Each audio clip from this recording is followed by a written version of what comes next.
Most entrepreneurs believe that if they build a successful business, everything else will take care of itself. If you grow the revenue, increase valuation, find the buyer, and one day cash out. But what if that's not how it actually works? What if the number you think you're selling for isn't the number you actually keep? Today's sponsored episode, and for good reason, because this conversation might completely change the way you think about building and exiting a business. Behind every headline exit, 5, 10, 50 million, there's a hidden story. A story of deal terms, tax structures, timing decisions that determine whether a founder walks away financially free or walks away wondering where most of the money went. Most business owners don't lose money when they sell because of taxes alone. They lose it long before that, in the structure of the deal, LOI, earnouts that never fully pay out, and decisions they didn't even realize they were making. And by the time they figure it out, it's too late. In today's episode with Marc Adams, we're breaking that pattern. You're going to hear how founders can not only double the value of their business in a relatively short period of time, but more importantly, how to engineer an exit so they actually keep what they build. Because building a business is one game. Exiting it successfully is a different. If you get it right, it doesn't just change your business, it changes your entire financial future. So let's get in today's sponsored episode. Good morning, guys, and welcome to another episode of the Financial Freedom Podcast. I'm delighted about today's sponsored episode. Marc Adams from the UK, a strategy and business exit planner. He helps founder-led businesses double company value in 12 to 24 months and cash out as tax efficiently as possible. Marc, welcome. Thank you for that introduction. I'm Marc Adams, the author of a book, The Secrets to 10x in Your Business and Cashing Out Tax-Free. Before the book, if I took you to the pandemic, I went for a routine medical check to discover that I had stage 4 cancer. I got COVID, gone from having 6 months to live to 28 days. Luckily, I'm back home. I get a call from a friend of mine trying to sell a business. A scenario where the price that an owner really needed to get for that business was more than the market was going to pay. In 6 months lead up to selling that business, they could see up to 50% of it stripped away. It took me 2 years to write Secrets to 10x in Your Business and Cashing Out Tax-Free. Somebody picked up the book, invited me onto a podcast, a way to get the message out. The book led to speaking to share the message so people could get to a point where they could afford to sell the companies that they'd built and keep more of what's theirs. Keeping more of what's theirs wasn't enough. You had to grow the value of it. By accident, when I came off stage, somebody came to me and said, "We'd like to help." That led to 2 conversations with 2 family offices that got behind us, and subsequently private credit's been added to that. Fast forward, we're looking for business owners to double the value of their business and position them to keep much more when they exit. Rather than lose 30 to 50%, we'll get it down to 10% or less. We're focusing on improving value quickly, without disruption, debt, without equity dilution. That's the double and exit framework. Quick pause here. If this episode is making you rethink how your income is structured, that's intentional. Information doesn't create freedom, structure does. At the end of this episode, I'm going to show you how to diagnose whether you're building leverage or just scaling complexity. Let's get back into it. You have this concept called you didn't lose money on taxes, you lost it in the letter of intent. You talk about how terms plus timing quietly destroy the keep rate even when the sale price looks huge.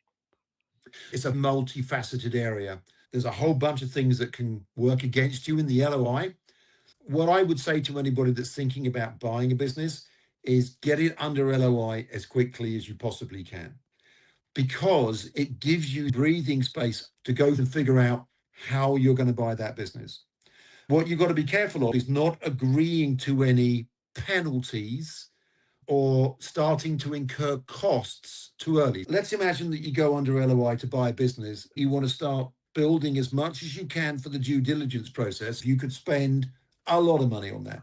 You can use AI to help you. We've built AI-based software that can take that whole process and do it in minutes. So we can get a very good view before we've even signed the LOI, which saves us time, because money loves speed and speed loves money. We make sure in the LOI that if they decide to work with someone else, They're responsible for reimbursing whatever money we spent on due diligence up to that point. You always want to ask that. 9 times out of 10, information's been presented in the most positive light, and you're not going to get under the covers of it until you're in DD. Be careful, get your LOIs, do your due diligence, do as much as you can up front with AI to minimize your costs before you start getting the lawyers and the CPAs in, because that's going to cost you a lot of money. Make sure the business has cash inside the business to give it back to you once you've acquired the business over time. Make sure that if they pull out, you're going to get your fees back, and make sure that you're doing as much as you can with AI these days to minimize that risk as you move forward. For our listeners, high net worth individuals, for those that might be making their first business purchase, go a bit slower, get help. If you need help from us, we'll happily help you. We'll have initial discussions with anybody free of charge. Make sure you go slower because you're risking your own money into some of these deals. Make sure that you take it slowly and methodically to minimize any risk you might have of it falling apart, because it happens all the time to the big boys. And so it's going to happen to us. You talked about two different themes. One is earnouts are a tax problem disguised as a deal term, and why earnouts change risk timing and what the founder actually keeps. When a business is valued, a buyer will say, okay, you want 10 million, but we see that it's worth 6. In order to get the deal done, they'll agree to the 10 million, but that other 4 million is on milestones, revenue, or profitability targets being met. Unfortunately, those additional milestones don't get met. You find that the owners who thought they were going to get that 10 million only get 6. And that leaves a lot of sour taste in the mouth. From the investor side, they see it as a great business, but the numbers don't necessarily perform to allow them to offer the price that the owner wants. So they don't do a deal, or they bridge it. They're trying to be fair, but it makes them look bad. Private equity got a really bad rap for this kind of thing. For your question on the tax side, I think too much money gets left on the table by owners because they don't think about how they're going to prepare the business. There's nothing wrong with tax minimization. Tax evasion is illegal. Nobody supports that. Everybody should pay their appropriate taxes.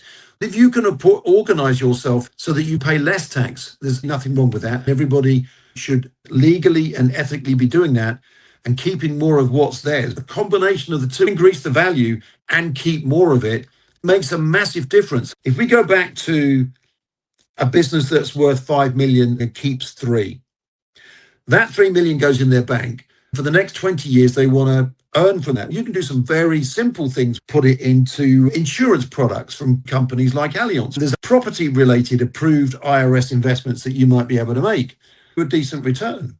Over 7 years, if all goes well, you compound enough to double that. In 7 years, you've doubled your 3 to 6.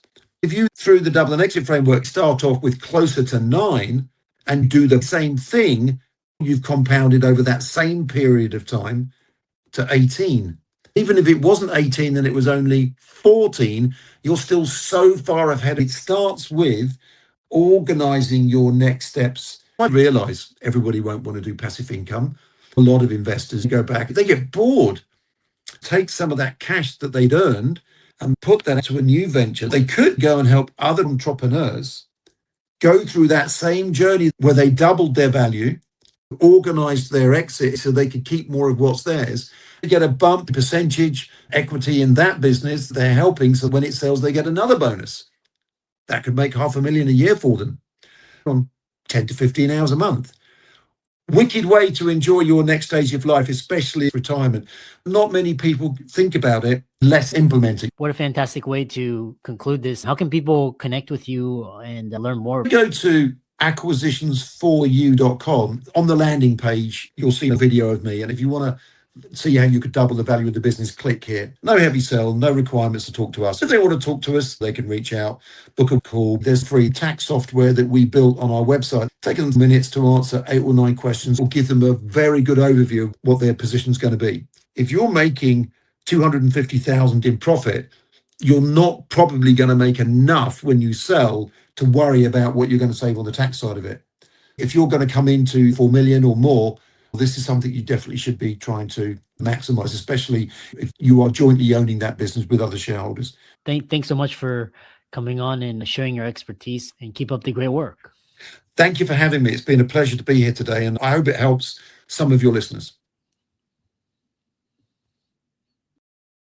Let's zoom out. If you're a physician, founder, or high-income professional, and you feel like you're working harder every year, but not structurally freer, you're not alone. The mistake isn't effort, it's architecture. This show exists to help you convert expertise into scalable leverage, faster and with fewer expensive missteps. Here's the diagnostic I mentioned before. If your income requires your constant presence, if your capital isn't compounding outside your profession, if your highest value talent is doing low value tasks, you don't have a growth problem, you have a leverage design problem. And if you want to fix it with clarity instead of guesswork, I offer a limited number of one-on-one leverage strategy sessions each month. We audit your income model, capital deployment, authority positioning, and structural bottlenecks, and design your highest return move. If you're serious about compressing years into months, the link to apply is below.